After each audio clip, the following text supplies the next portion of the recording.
அனைவருக்கும் வணக்கம். 2024 group 4 geography ஒரு 7 கொஸ்டின்ஸ் வந்து ஜியோகிராஃபியிலேருந்து வந்திருக்கு. வழக்கமாக 8லேருந்து 12 வரைக்கும் வர்றது. இந்த வாட்டி 7 தான் வந்திருக்கு. ஓகேவா? 24 அப்படியே நம்ம ஒன்று ஒன்றா போயிட்டே இருக்கலாம். 19, 22, 19 வரைக்கும் அப்படியே லைனாக பார்க்கலாம், பின்னாடி பார்க்கலாம். சரியா?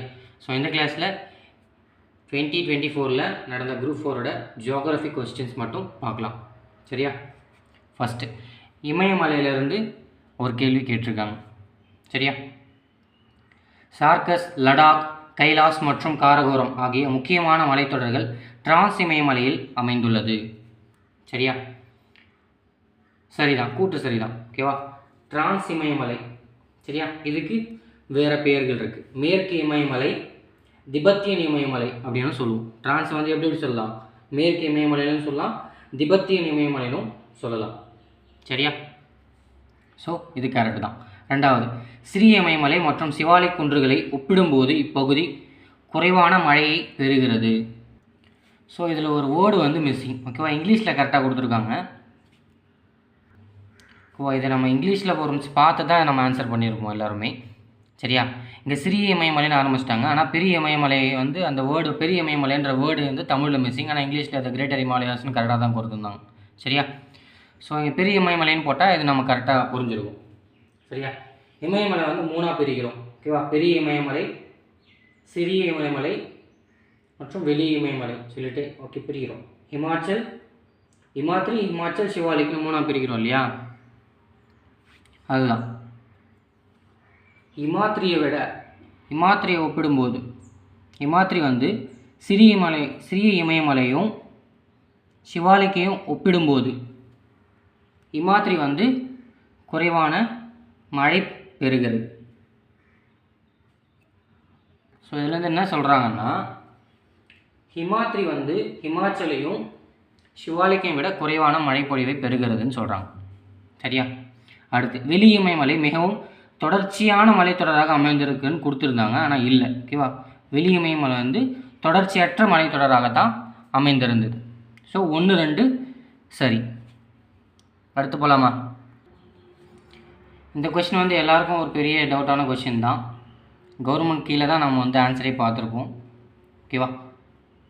பின்வருவனவற்றில் எந்த மாநிலம் சதுப்பு நிலமானை மாநில விலங்காக கொண்டுள்ளதுன்னு கேட்டிருக்காங்க. சரியா?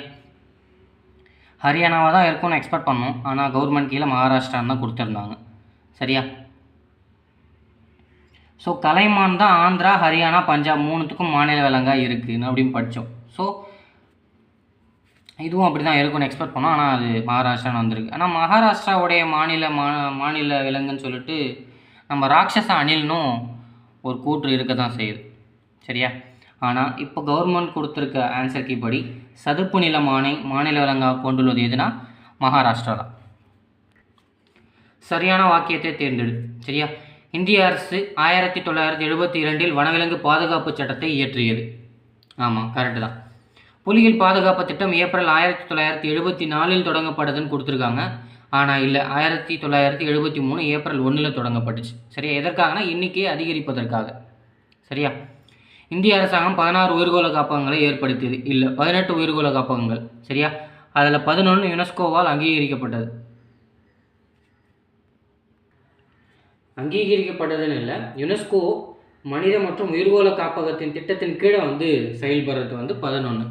சரியா? ஆனால் மொத்தம் 18 உயிர்கோள காப்பகங்கள் இருக்குது. ஓகேவா? அதில் தமிழ்நாட்டில் 2 இருக்குது. சரியா? நீலகிரி மற்றும் மன்னார் வளைகுடா. சரியா? அப்போ இது 3த்தையுமே 2 தப்பாக இருக்குது, 3 தப்பாக இருக்குது. ஸோ ஆன்சர் 1 மட்டும்தான் சரி. ஓகேவா? இந்திய வனவிலங்கு வாரியம் வந்து 1952 உருவாகியிருக்கு. சரியா?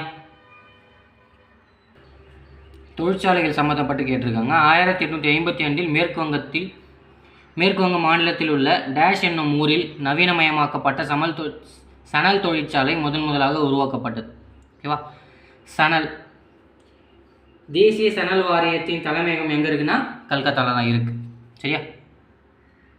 மேற்கு வங்க மாநிலத்தில் இருக்க கல்கத்தாவில் தான் இருக்குது. சரியா?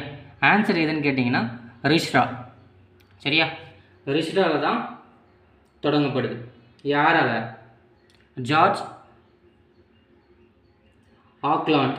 ஓகேவா, ஜார்ஜ் ஆக்லாண்ட் என்பவரால் தான் 1855 தொடங்கப்படுது. ஓகேவா, 1854 ஒரு தகவல் இருக்குது. ஓகேவா, அதையும் பார்த்துக்கோங்க. ஆனால் இங்கே 1855 நம்ம 2024 சொல்லியிருக்காங்க. சரியா, முதல் காகித ஆலையும் பார்த்தீங்கன்னா சொரம்பூர் 1812. சரியா,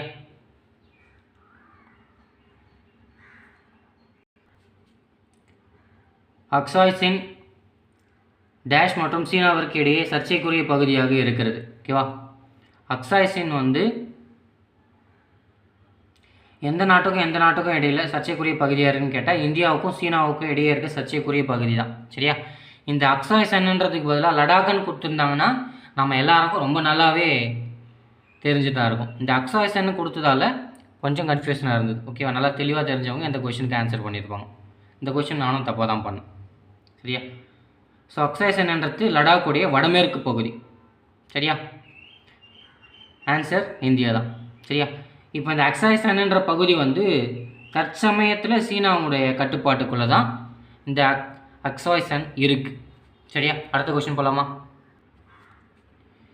இந்தியா 2018ஆம் ஆண்டை எந்த பயிரின் தேசிய ஆண்டாக கடைபிடித்ததுன்னா திணை வகைகள். சரியா, இது நம்ம எல்லாருக்கும் தெரியும். ஓகேவா, 2023 தேசிய திணைப்பயிர் ஆண்டாக அறிவித்ததுன்னு படிக்கும் போதே நம்ம 2018 நம்ம படிச்சிருக்கோம் திணை வகைகள்னு சொல்லிட்டு. சரியா, ஸோ 2018 திணை வகைகள் பயிரின் தேசிய ஆண்டாக கடைபிடிக்கப்பட்டது. பொருளாதாரத்தின் பொதுவான மந்த நிலை இருந்த போதிலும் சிமெண்ட் உற்பத்தி மற்றும் நுகர்வு தொடர்ந்து வளர்ந்து வருகிறது. சரியா, ஏன்னா அது இன்றியமையாமையாக இருக்குது. எல்லோரும் வீடு கட்டிகிட்டு இருக்காங்க, பில்டிங்ஸ் கட்டிகிட்டு இருக்காங்க இல்லையா. நம்மளை மாதிரி வளர்கிற நாட்டில் ரொம்ப வாங்கக்கூடிய இதுவும் இருக்குது. இந்தியா மிகப்பெரிய சிமெண்ட் உற்பத்தியாளர்களின் ஒன்றாகும். ஓகேவா, அது உண்மைதான். ஆனால் உலகின் முதல் இடத்தை உள்ளது இருக்கு இல்லையா, அது தப்பு. ஓகேவா, நம்ம உலகத்தின் முதல் இடத்துல இல்லை, 2வது இடத்துல இருக்கும்.